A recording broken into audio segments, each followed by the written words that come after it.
Hello बच्चों, मैं गुलाम अस्करी आपके अपने YouTube channel star coaching star पर आपका स्वागत करता हूं, आपका हार्दिक अभिनंदन करता हूं। और प्यारे बच्चों, आज के इस लेक्चर में हम कवर करने वाले हैं लेसन 3 के एक महत्वपूर्ण टॉपिक, और टॉपिक है विद्युत क्षेत्र से विद्युत विभव की गणना। कल के लेक्चर में हमने विद्युत विभव की डेफिनेशन को कवर किया था, और विद्युत विभव के अकॉर्डिंग डेफिनेशन कुछ इस प्रकार से थी कि अनंत से एकांक धन परीक्षण आवेश को विद्युत क्षेत्र के किसी बिंदु तक लाने में जो कार्य किया जाएगा वही विद्युत विभव होगा। बट कंडीशन क्या थी कि काइनेटिक एनर्जी, गतिज ऊर्जा में कोई भी परिवर्तन ना हो। तो स्टूडेंट्स, अब कवर करते हैं आज के नए टॉपिक विद्युत क्षेत्र से विद्युत विभव। मान के चलो अपना ये एक विद्युत क्षेत्र है, और विद्युत क्षेत्र को हम प्रदर्शित करते हैं विद्युत क्षेत्र रेखाओं के द्वारा, जो कि एक काल्पनिक रेखाएं होती हैं। और ये काल्पनिक रेखाएं किसे प्रदर्शित करती हैं? वास्तविक विद्युत क्षेत्र को। ये हम सब अध्ययन कर चुके हैं लेसन नंबर 1 में।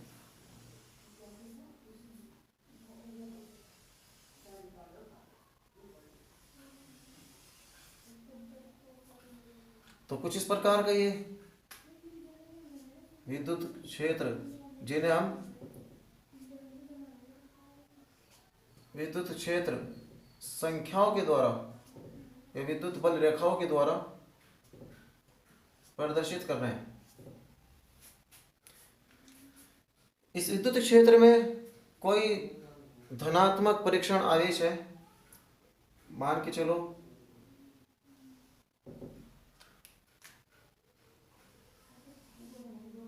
ये बिंदु ए है और ये बिंदु बी है। बिंदु ए से धनात्मक परीक्षण आवेश को हमें बिंदु बी तक लेकर के जाना है। तो प्यारे बच्चों, कुछ ना कुछ वर्क करना होगा, बट वो कार्य करेगा कौन? वो कार्य करेगा विद्युत क्षेत्र, इलेक्ट्रिक फील्ड। देखिए, आप कंसेप्ट पढ़ चुके हो कि जब भी विद्युत क्षेत्र में कोई धनात्मक परीक्षण आवेश आता है तो विद्युत क्षेत्र उस आवेश पर एक बल लगाता है, और उस बल की दिशा विद्युत क्षेत्र की ही डायरेक्शन में होती है। तो इस प्रकार से हम कह सकते हैं कि यदि हम यहां पर Q नॉट धन परीक्षण आवेश लेकर के आए तो इस पर भी विद्युत क्षेत्र एक बल लगाएगा, और उस बल की दिशा विद्युत क्षेत्र की डायरेक्शन में ही होगी। तो स्टूडेंट्स, हमें ज्ञात करना है बिंदु ए से बिंदु बी तक इस आवेश को ले जाने में किया गया कार्य। तो इसके लिए हम ये जो पथ, ये जो मार्ग हमने कंसीडर किया है, इसका एक छोटा सा अल्पांश लेंगे। मान के चलो ये अल्पांश,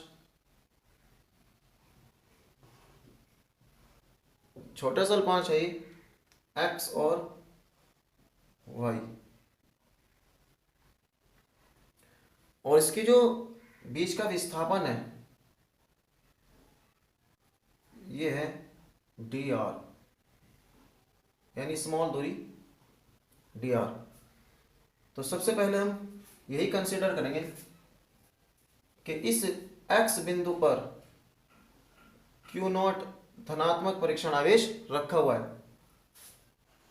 तो Q नॉट आवेश को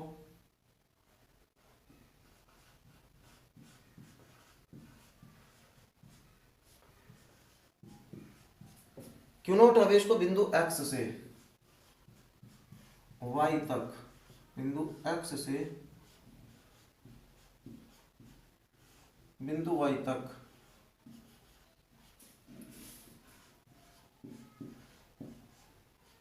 विस्थापित करने में किया गया कार्य।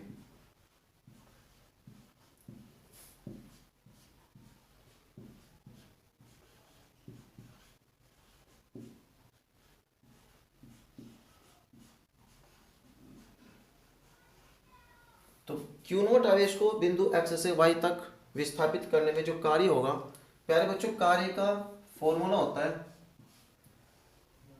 बल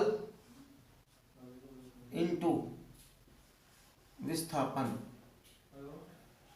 बट यहाँ पर विस्थापन की जो क्वांटिटी है वो एक स्मॉल क्वांटिटी है, छोटी क्वांटिटी है, तो यहाँ पर किया गया कार्य भी कितना होगा, स्मॉल। और कार्य का जो मान होता है वो इन दोनों के डॉट प्रोडक्ट अर्थात अदिश गुणनफल के बराबर होता है। ये विस्थापन है, ये बल है। बट यहाँ पर बल कौन सा होगा, क्योंकि कार्य कौन कर रहा है, विद्युत क्षेत्र। तो इस पर लगने वाला बल अर्थात क्यू नॉट पर लगने वाला बल भी विद्युत बल होगा अर्थात इलेक्ट्रिक फोर्स होगा। और प्यारे बच्चों, इलेक्ट्रिक फोर्स विद्युत क्षेत्र का जो मान होगा उसका मान होगा q naught e, q naught e. क्योंकि आपने लेसन नंबर 1 में एक फॉर्मूला पढ़ा होगा, विद्युत क्षेत्र की तीव्रता बराबर क्या होता था, F vector upon Q not. एकांक धन परीक्षण आवेश को विद्युत क्षेत्र में लाने पर उस पर लगने वाले बल का मान ही विद्युत क्षेत्र की तीव्रता होती थी। तो यहां से हम ये मान यहां पर रखेंगे, तो D W is equal to मान हो जाएगा बेटा Q naught E vector dot D R vector. तो कुछ इस प्रकार से एक वैल्यू हमें प्राप्त हुई है बिंदु x से y तक धन परीक्षण आवेश को विस्थापित करने में किए गए कार्य की। बट अगर हमें संपूर्ण कार्य ज्ञात करना हो अर्थात बिंदु A से बिंदु B तक विस्थापित करने में कार्य ज्ञात करना हो, तब हम इस अल्पांश में जो कार्य आया है उसका समाकलन करेंगे। ऐसा क्यों करते हैं, देखिए हमें इस अल्पांश की एग्जैक्ट वैल्यू नहीं पता कि ये कितना है। हमें ये नहीं पता कि इस ए बी जो मार्ग है उसमें कितने अल्पांश हैं, एक अल्पांश है, 2 हैं, 20 हैं, 30 है, कितने हैं। अगर इस तरह से हमें पता चल जाए कि यहां से लेकर के यहां तक 3 अल्पांश हैं, तो एक अल्पांश का कार्य तो ये है, 3 की मल्टीप्लाई कर देंगे। बट प्रॉब्लम ये होती है कि हमें ये नहीं पता कि इसमें कितने अल्पांश है। तब संपूर्ण मार्ग में विस्थापित करने में जो कार्य होगा, तो एक अल्पांश का जो कार्य है उसका हम समाकलन करते हैं। तो हम यहां पर भी बिंदु ए से बिंदु बी तक क्यू नॉट आवेश को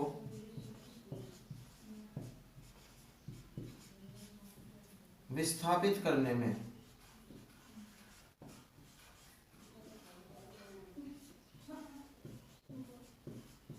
किया गया कार्य।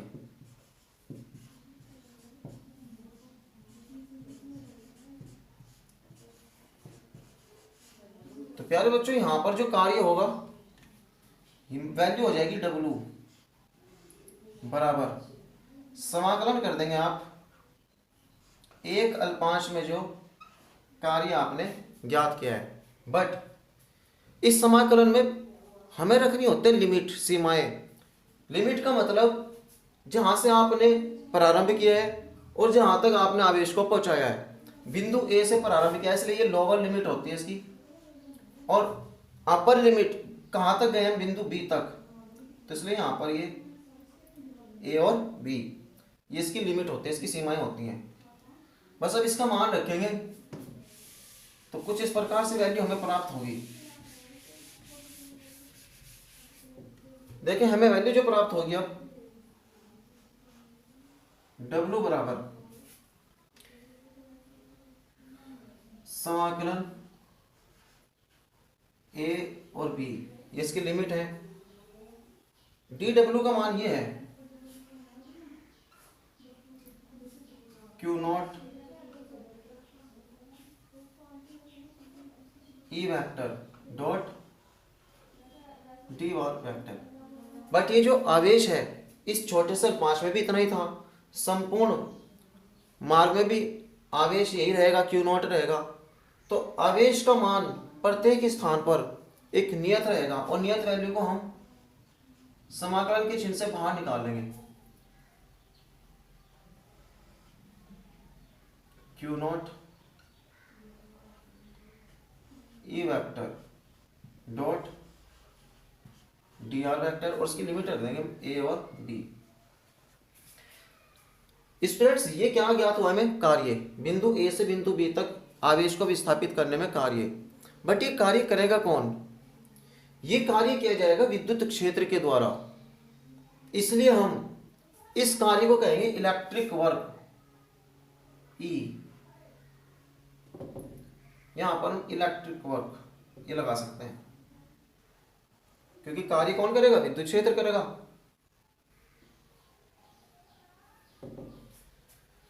अब हमारे पास एक कंडीशन, एक समीकरण प्राप्त हो गई, डब्ल्यू ई बराबर क्यू नॉट और इस प्रकार से एक वैल्यू। बट हमें ज्ञात क्या करना है? विद्युत विभव। और विद्युत विभव ज्ञात करने के लिए हमें कल के लेक्चर में हमने जो इक्वेशन प्राप्त की थी, कल लेक्चर में जो हमने समीकरण प्राप्त की थी वो कुछ इस प्रकार से थी, V B minus V A is equal to minus W E upon Q naught. जब हमने दो बिंदुओं के बीच विभवांतर ज्ञात किया था तो ये विभवांतर के लिए इक्वेशन प्राप्त हुई थी हमें। अब यहां पर हम इस समीकरण का मान रखेंगे तो V B minus V A is equal to minus 1 upon, देखिए बच्चा, क्यू नॉट और डब्ल्यू ई। अब डब्ल्यू ई का मान हम कुछ इस प्रकार से रख देंगे, A B E vector dot D R vector, E vector dot D R vector.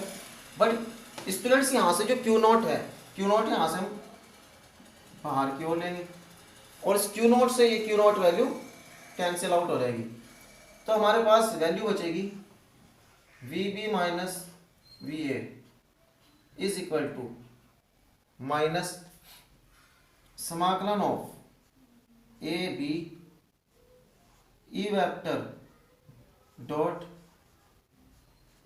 D R vector. और ये जो हमें इक्वेशन प्राप्त हुई है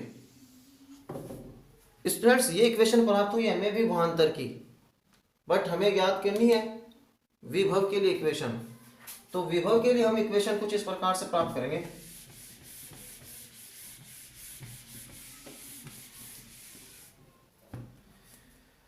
देखिए विभव के लिए इक्वेशन ये होगी, हमारा जो निर्देश बिंदु था अर्थात रेफरेंस पॉइंट था, अर्थात बिंदु ए था जहां से हमने आवेश को प्रारंभ किया था और बिंदु बी तक लेकर के गए थे, तो इनिशियल पॉइंट, प्रारंभिक बिंदु, हम उसे मान लेंगे यदि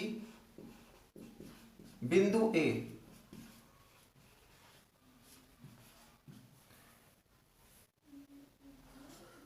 अनंत पर हो। देखो बिंदु ए कहां पर हो? अनंत पर। तो प्यारे बच्चों, कल के लेक्चर में मैंने बताया था जब ए बिंदु अनंत पर होगा तब उस बिंदु पर जो विभव का मान होगा वो कितना हो जाएगा? 0। और उस कंडीशन में V B minus V A की जगह 0 बराबर माइनस ए की जगह यहां पर अनंत बी और ई vector dot D R vector. अब हमारे पास जो वैल्यू प्राप्त होगी वो केवल और केवल किसकी? विभवांतर की नहीं, विभव की। Minus infinity B E vector dot D R vector. और ये जो इक्वेशन, ये जो समीकरण प्राप्त हुई है हमें, यही समीकरण है विभव की, अर्थात विद्युत क्षेत्र से विद्युत विभव का जो सूत्र है कुछ इस प्रकार से है। अगर हमें बी बिंदु पर विद्युत विभव ज्ञात करना है तो हम इस प्रकार से ज्ञात करेंगे। तो आज का ये टॉपिक कुछ इस समीकरण के साथ समाप्त होता है, बट नेक्स्ट लेक्चर में जब हम नेक्स्ट टॉपिक को कवर करेंगे तो वहां पर आपको कोई डिफिकल्टीज ना हो, कोई प्रॉब्लम ना हो। तो आपकी नॉलेज के लिए मैं बता दूं ये इक्वेशन कहां पर यूज होगी, इस इक्वेशन का हम किस जगह प्रयोग करेंगे। स्टूडेंट्स, इस चैप्टर में हम ज्ञात करेंगे अचालक गोले के कारण विभव। देखिए अचालक गोले के कारण विभव और चालक गोले के कारण विभव।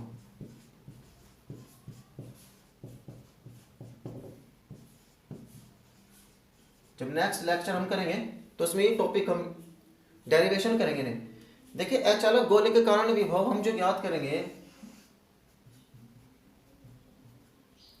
मान के चलो इसकी त्रिज्या कैपिटल आर है और इस अचालक गोले से बाहर आर दूरी पर विभव ज्ञात करना है। तो R greater than capital R. फिर हम विद्युत विभव ज्ञात करेंगे इसके पृष्ठ पर, अर्थात आर इज इक्वल टू हो जाएगा आर के। और फिर एक और कंडीशन होगी, हम इसके अंदर भी ज्ञात करेंगे, तब इक्वेशन हो जाएगी आर लेस देन, छोटा हो जाएगा आर से। प्यारे बच्चों, इन कंडीशन के ही अनुसार हम वैल्यू रखेंगे यहां पर। तो इस प्रकार के जो यूज होंगे,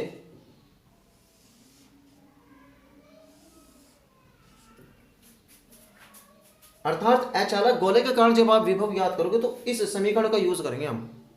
इसी प्रकार से हम चालक गोले में करेंगे। चालक गोले में भी हम विभव ज्ञात करेंगे, चालक गोले से बाहर, उसके पृष्ठ पर और चालक गोले के अंदर, तब भी हम इस इक्वेशन का ही यूज करेंगे। तो स्टूडेंट्स, मैंने आपको बता दिया कि ये इक्वेशन कहाँ पर यूज होगी। तो आज के इस लेक्चर को हम यहीं पर समाप्त करते हैं इस टॉपिक के साथ। मिलते हैं नए टॉपिक, और नए टॉपिक होगा किसी बिंदु आवेश के कारण विद्युत विभव। जय हिंद।